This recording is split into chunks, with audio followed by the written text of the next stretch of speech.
A long while. It's been going on for a while. I don't know. Do we need the mic? Yeah. I wonder if we can get us both. Take it off. Take it off. Do we want to?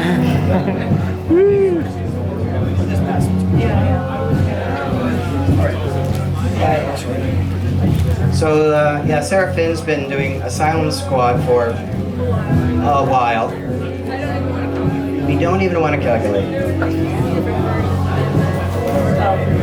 The current versions I've been working on since late 2008, but there's been like prototype versions that came before that I'm not particularly happy about, but the current version, which I'm satisfied with, has been going on since 2008. Thank you very much.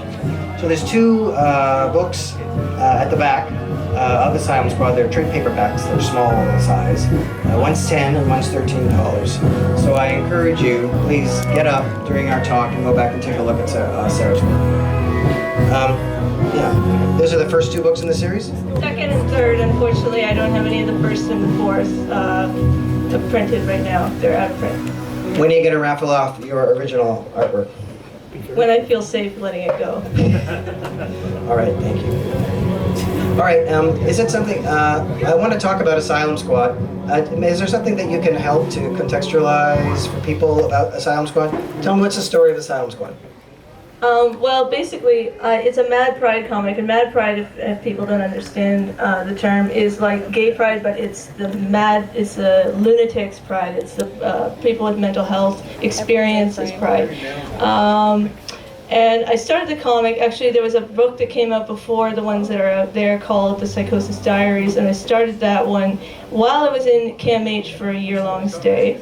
And that became my first webcomic, and I started posting strips, and then it just sort of went from there.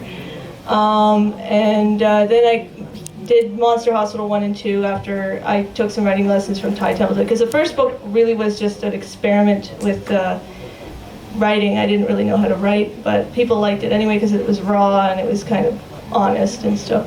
So it's basically the premise of the plot, which follows after the first book, is this girl, Liz Matter, gets committed to a mental hospital because she's been playing with the occult and she believes she's possessed by a horse demon, and she attempts suicide and ends up in this hospital.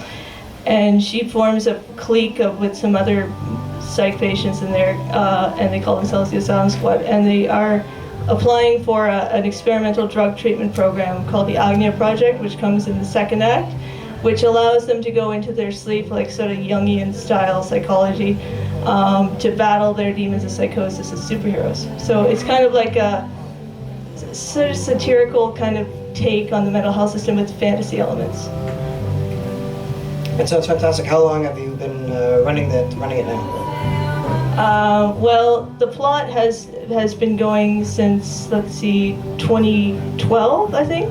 So every year I've put out a book since 2012. I put out Psychosis Diaries in 2012, and then each book that follows. There's actually 5 books in total that I put out so far. There's going to be 7 in total, but Psychosis Diaries has kind of been retired and will be retired from the web in the new year because it's not really, I don't feel it really represents me anymore. So, yeah.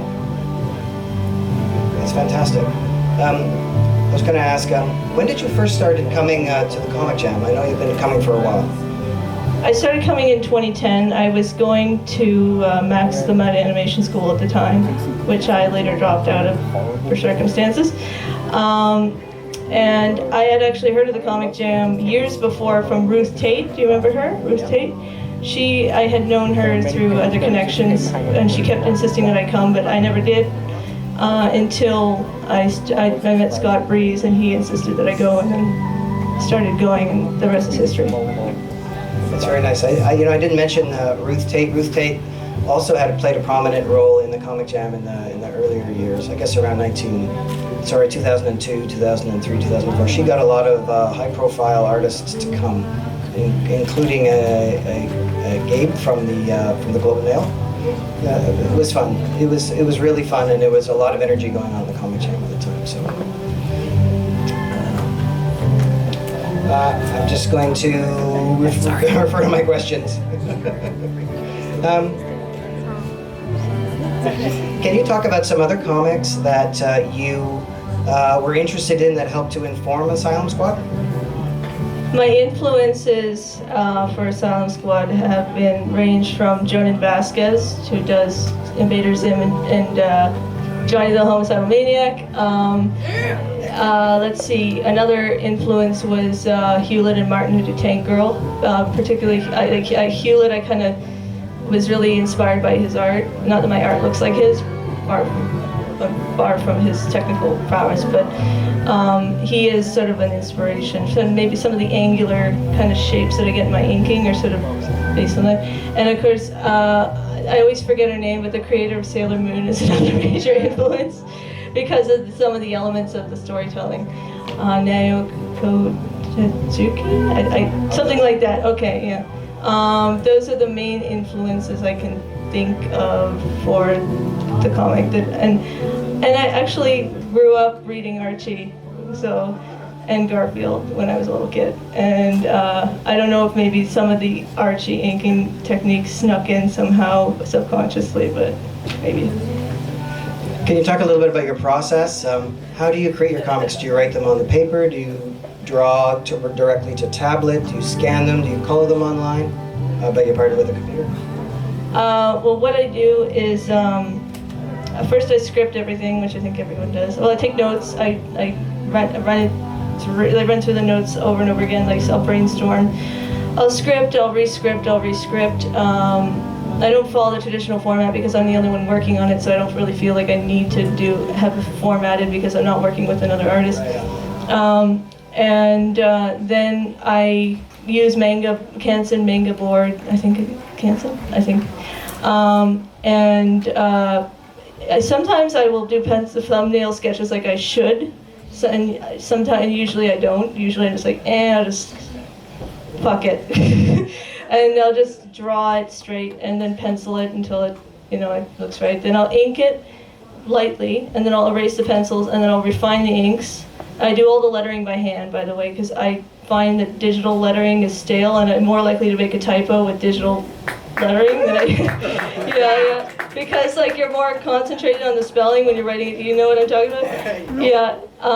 And then the script will change when I put it to paper too. That's the other thing. I will, the process of putting it to paper and seeing how it comes alive and trying to fit the text in will change in that process too. Or I'll get a better idea while I'm working on it. So it's kind of slightly stream of consciousness a little bit. Once I've done that, because my scanner is so small, I have to reduce the Canson boards to 8.5 by 11 on a photocopier. And then I use Manga Studio to tone the pages, and then I put them online, and then eventually I print them in comic form. When you're creative, do you have that in mind, that it's going to be in two different mediums? Is there some way that you format that, and some special magic you can share? Well, they're formatted, even though they're in black and white, the interior, they're formatted, the covers at least are CMYK. For printing, and I'm not the best formatter. I leave it in the hands of my printers to really make it work and print format, but it's RGB when it goes on the web, even though it's black and white. I'm really not the best person to talk to as far as formatting goes. I probably could learn from some people here about that, but that's it's online. All right. Are there any particular stores that you go to that you would recommend, or you get your supplies from, particular inns? Who has the best pens, who has the best paper, the best ink? I used to be a diehard Staedtler fan, but I switched to Micron because Micron ink seems to be better. And but I'll still use Staedtler if I don't have any Microns. I go to Above Ground Art Supplies and usually Curry's, because I have a Curry's card. Should I recommend stores that it's sold at? Okay. Where are they gonna go? Well, right now I don't think the Hair Tarantula is carrying them, but I don't think they've been stocked for a while. But the store that's actually done the most